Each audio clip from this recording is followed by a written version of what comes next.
All right, welcome to This Explainer. I'm your host, and today we're basically putting on our hard hats and stepping right into the shoes of a skeptical archaeologist. We are going to completely strip away the internet conspiracies, the sci-fi movie plots, and those late-night forum rumors. Instead, we're diving straight into the hard, awe-inspiring physical evidence of how the Great Pyramids were really built. Because honestly, the truth, lying right there in the dirt and stone, it is vastly more fascinating than any myth. Okay, let's dive into this. Here is our investigative manifest of evidence for today. First, the 2.3 million stone behemoth. Second, hard evidence from the dirt. Third, the Great Ramp debate. Fourth, the true pyramid builders. And finally, what we still don't know. All right, starting off with Section 1, the 2.3 million stone behemoth.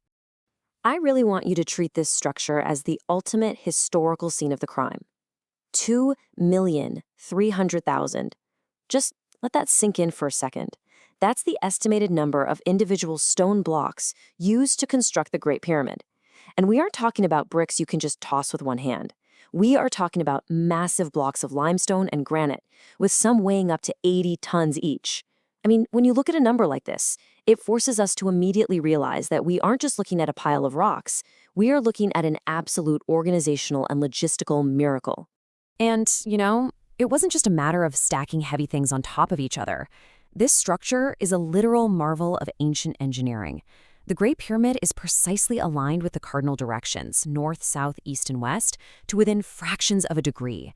It boasts complex mathematical geometry that still totally boggles the mind today, and it achieved an unmatched physical scale that made it the tallest human-made structure on Earth for nearly 4,000 years. I really want to emphasize this right out of the gate. This was all achieved through pure human ingenuity, observation, and mathematics. No science fiction required whatsoever. Moving right along to Section 2, hard evidence from the dirt. First things first, we absolutely need to define who actually ordered this. The Great Pyramid was commissioned by Pharaoh Khufu. He was a very real, very historical Egyptian monarch of the 4th dynasty. Now, I know it's super popular online to attribute these structures to lost civilizations from Atlantis or, heaven forbid, ancient aliens. But let me put on my skeptical archaeologist hat for a second and be deadpan clear. There is zero dirt, zero stone, and zero credible evidence for that. The Great Pyramid is anchored firmly in mainstream, documented human history, and it belongs completely to the ancient Egyptians. And this brilliantly illustrates exactly how they kicked off this monumental task.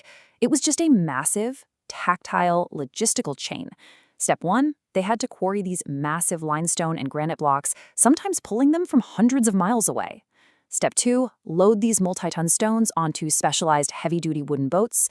And Step 3, transport them utilizing the natural highway of the Nile River straight to the Giza Plateau. It was an incredibly dangerous and highly coordinated national supply chain. Now, the ultimate archaeological smoking gun for this entire supply chain is right here. The Diary of Merer. Found back in 2013, this is a 4,500-year-old papyrus logbook written by an ancient foreman named Merer. It literally details the daily operations of his crew transporting white Tura limestone along the Nile to the Great Pyramid. It is essentially an ancient Excel spreadsheet. It completely proves the very mundane, human, and brilliantly organized reality of the construction. All right, on to Section 3, the Great Ramp debate. It all really comes down to this massive physical problem. How in the world do you move multi-ton stone blocks hundreds of feet into the air, especially when the practical application of the wheel wasn't even being used for heavy transport in Egypt at this time? I want you to think like an engineer for a second, just staring at a pile of mud, rope, and stone. You need a ramp, obviously. But what kind of ramp? Now, what's really interesting about this is how we weigh the pros and cons of the 4 competing hypotheses that archaeologists and engineers have literally been fighting over for decades. Let's play detective for a minute. First, the straight ramp theory suggests one long, gradual incline. The problem? Well, to reach the top at a manageable slope, the ramp would need to be over a mile long. It would require more material than the pyramid itself. Then there's the zigzag ramp, using switchbacks. But turning an 80-ton block of granite on a tight corner high in the air? Yeah, that's a logistical nightmare. A spiral ramp wrapping around the exterior solves the material problem, but it obscures the sightlines. Remember that precise alignment we talked about earlier? You can't measure the angles if a massive ramp is covering the whole pyramid. Finally, the internal ramp theory proposes a tunnel system spiraling inside the structure. It's highly compelling, solves a ton of problems, but it's incredibly difficult to prove without, physically dismantling a World Heritage Site.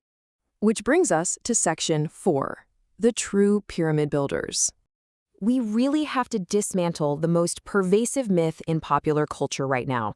The popular myth is that the pyramids were built by grueling slave labor, forced by some tyrannical pharaoh, or, again, by extraterrestrials. But the archaeological fact, proven time and time again by the dirt at Giza, is that they were built by a highly skilled, incredibly well-fed, and meticulously organized Egyptian workforce. These were respected citizens doing a national duty. So how do we actually know they were respected? Well, because we found their city. Right next to the pyramids, archaeologists unearthed a massive workers' village. And just look at what we pulled out of the dirt. Large-scale bakeries capable of feeding thousands, evidence of advanced medical care. We have literally found worker skeletons with broken bones that were cleanly set and healed, meaning they were actually given time off to recover. We found the copper tools they use and highly organized housing blocks. These were absolutely not disposable slaves. This was a well-cared-for professional labor force that acted as the backbone of the Egyptian economy. Let's move to Section 5 and see how this builds into what we still don't know. Today, we don't just use shovels and brushes. We use physics as our new archaeological trowel. We use modern scanning technology, specifically something called muon radiography. Basically, it relies on cosmic rays raining down from space to safely map the interior density of the pyramid. It allows us to detect voids and structures deep inside millions of tons of stone without doing any invasive excavation. It's wild stuff. And honestly, the results of this scanning have been absolutely suspenseful. Recent scans have conclusively revealed previously unknown, completely hidden chambers deep within the Great Pyramid. There is a massive void right above the Grand Gallery that we currently cannot reach. As a skeptical archaeologist who relies entirely on hard facts, I have to admit, it gives me goosebumps. It proves that even after 4,500 years, this monument is still holding on to physical secrets just waiting to be understood. So, the crucial point is this. We must strictly separate the rock-solid evidence from the theories we are still actively investigating. What we know with absolute confidence. The pyramid consists of 2.3 million blocks. They utilized incredible Nile River transport. We have Marir's diary as written proof. And we have the physical villages of a highly skilled workforce. The remaining mysteries? Well, that would be the exact mathematical ramp configuration used to reach the peak, and whatever in the world is hiding in those newly discovered internal chambers. By grounding ourselves in the actual evidence, the reality of the Great Pyramid becomes infinitely more impressive than any science fiction story. It's a genuine testament to what organized human beings can achieve, which leaves us with one lingering question. If an ancient human workforce, armed with only copper tools, rope, and brilliant minds, could build a mathematically perfect monument that outlasts millennia, what other breathtaking feats of human engineering are still hiding out there in the sands of time, just waiting for us to find them? Keep asking questions, keep looking at the evidence, and I'll catch you in the next explainer.